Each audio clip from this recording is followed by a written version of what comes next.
안녕하세요. 경제적 자유로 가는 열차 자윤입니다. 요즘에 시장이 굉장히 뒤숭숭합니다. 미국 시장도 그렇고 한국 시장도 그렇고 글로벌 시장 전체적으로 조정기를 맞이하고 있는 모습인데요. 그런데 미국에서는 경제적으로 좋은 소식들이 들려오고 있지만 반면에 중국에서는 굉장히 안 좋은 소식들이 계속해서 들려오고 있습니다. 특히 최근에 중국이 디플레이션에 빠졌다는 소식이 들려왔는데 이 점에 대해서 한번 짚어볼 필요가 있기 때문에 간단히 한번 살펴보도록 하겠습니다.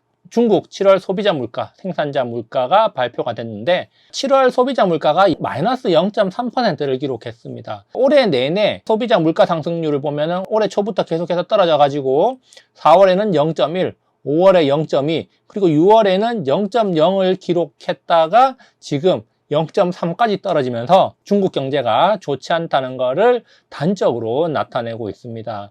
소비자 물가만 떨어진 게 아니라 생산자 물가까지 같이 떨어지면서 중국이 쉽사리 디플레 환경에서 빠져나오지 못할 거라는 생각을 하게 만들고 있습니다. 월가에서 중국 분석을 담당하는 애널리스트들도 중국 경제가 쉽게 회복되지 못할 것이고 침체가 장기간 이어질 가능성이 있다, 이런 전망을 내놓고 있기도 한데요. 어쨌든 지금 중국이 디플레 환경에 빠지면서 글로벌 경제 전체에 부정적인 영향을 주는 요소가 되고 있습니다. 물론 중국 입장에서도 이런 디플레에 빠지지 않기 위해서 여러 가지 부양책을 시도를 해왔습니다. 그래서 중국 같은 경우는 지준율을 인하하기도 했습니다. 올해 초에 지준율 인하를 통해서 시장의 유동성을 공급하고 그래서 경기를 부양하겠다는 의지를 내비쳤는데요. 그런데 중국이 경기 부양책을 쓰는 데 있어서 한계가 있다는 게 또 하나의 문제점으로 지적되고 있습니다. 사실 경기 부양책이라고 하면은 돈을 풀고 부동산 경기를 부양하는 게 일반적입니다. 과거에 2018년, 2019년, 그리고 2015년도 중국 경착륙 위기 이후에 중국 정부의 여러 가지 부양책들을 살펴본다면은 지준율 인하를 통해 가지고 시장에 유동성 공급을 한 것도 있지만 또 부동산 경기를 진작시킴으로 인해 가지고 내수 경기 활성화를 유도시켰다는 거죠. 그런데 지금은 지준율 인하 외에 딱히 할 만한 게 없다는 겁니다. 이 부동산 시장은 이미 거품이 너무 많이 껴가지고 부실화가 너무 많이 진척되었고 부채 문제가 중국의 또 경제를 무너뜨릴 수 있는 하나의 요소로 자리 잡았기 때문에 중국 입장에서는 쉽사리 부동산 부양책을 하지 못하고 있다는 겁니다. 그렇기 때문에 중국으로서는 부양책을 하고 싶어도 지금 제대로 된 부양책을 할 수가 없기 때문에 쉽게 디플레 환경에서 빠져나오지 못할 것이다, 이런 전망이 나오고 있는 것이고 앞으로도 경기가 좋아질 거라고 선뜻 말하기가 힘들다는 거죠. 오히려 지금 부동산 기업들의 부실화가 심해지고 지방정부 부채가 눈덩이처럼 쌓이면서 디폴트 위기가 오히려 불거지고 있는 상황이기 때문에 더욱더 안 좋아질 가능성이 높다, 이렇게 볼 수가 있겠는데요. 이렇게 경기가 안 좋으니까 소비도 위축되는 게 당연하겠죠. 중국을 떠받치는 핵심적인 경제 요소 세 가지가 바로 소비, 부동산, 수출입니다. 그런데 이미 부동산은 지금 부실화가 돼가지고 쓰러지기 직전입니다. 그런데 지금 중국 경제를 떠받치는 다른 요소 중에 하나인 수출마저도 지금 계속해서 마이너스에 머물고 있고 지금 7월 수출은 마이너스가 역대급을 기록하고 있습니다.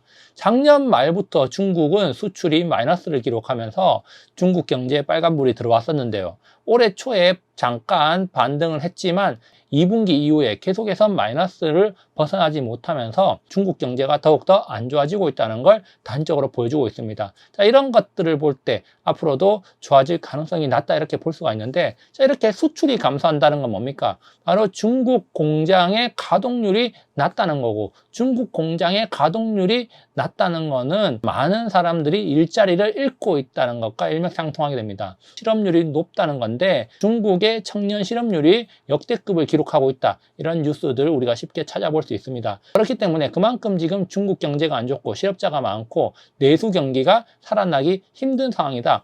그래서 지금 소비도 위축되고 있고 앞으로도 더 좋아질 여지가 별로 없다는 거죠. 중국 정부에서는 경기 침체를 타피하기 위해서 소비 진작을 해야 됩니다. 내수 경기 활성화를 시켜서 소비를 진작시켜야 됩니다. 그래서 내수 진작을 독려하고 있는데 그럼에도 불구하고 어떡합니까? 쓸 돈이 없다는 겁니다. 내수 경기, 아무리 물건을 싸게 해주고 할인 쿠폰을 주고 국가 차원에서 세제 혜택을 주면 뭐합니까? 내가 지금 쓸 돈이 없어가지고 물건을 사지 못하는데 그게 무슨 소용이냐 말입니까? 지금 문제는 그거죠. 일자리가 없는 사람들이 늘어나고 있고 그리고 내가 쓸 돈, 지금 가처분 소득이 점점 줄어들고 있고, 그리고 통장 예금 잔액조차도 줄어들면서 내수 경기가 더욱더 안 좋아지고, 그런 경기 침체 악순환의 고리에 점점 빠져들고 있다는 겁니다. 자, 그래서 우리가 이제 중국 경기가 안 좋다는 건 알겠고, 내수 경기도 지금 점점 안 좋아지고 있고, 수출도 안 좋아지고 있고, 부동산은 부채 문제, 부실 문제로 인해 가지고 디폴트 위기가 나오고 있고, 그렇다면 우리나라에 어떤 영향을 줄 것인가? 좋을 건 없습니다.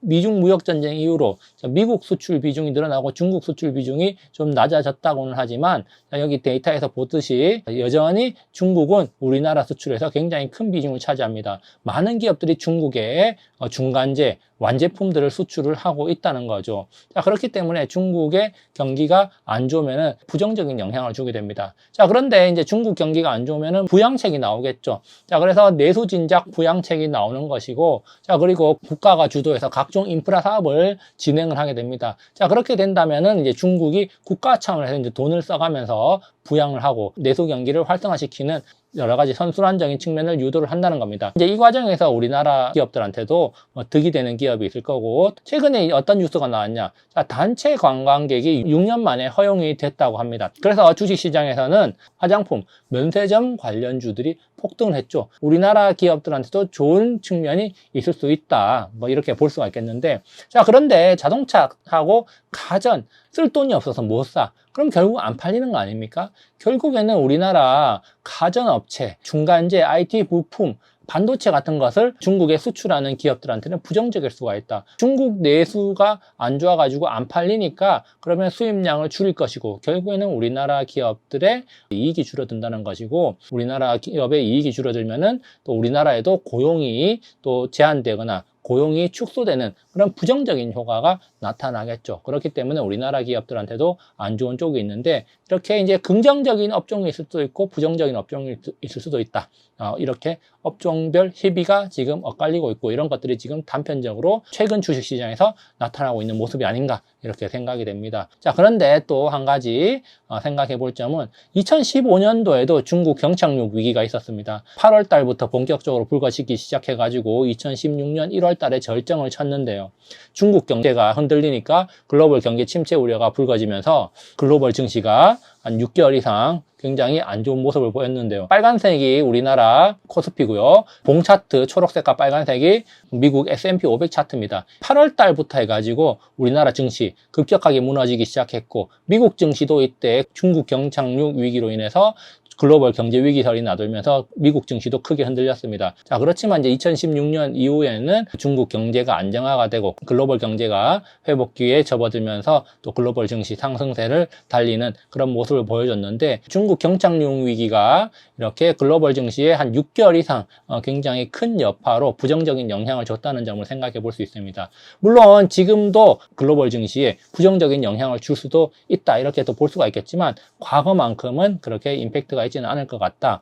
2016년과 지금 대비했을 때 중국의 글로벌 경제에서 미치는 영향력이 좀 줄어들었다는 점을 감안해 본다면은 2016년만큼의 파급력이 있을 것 같지는 않지만, 일시적으로나마 중국 경기 침체에 따른 여파가 부정적인 영향을 줄 수밖에 없을 것이다, 이렇게 생각해 볼 수가 있겠습니다. 자, 이런 것들을 참고해서 투자를 하시면 좋을 것 같네요. 자, 여기까지 영상 감상해 주셔서 감사하고요. 항상 즐거운 하루 보내시기 바랍니다. 감사합니다.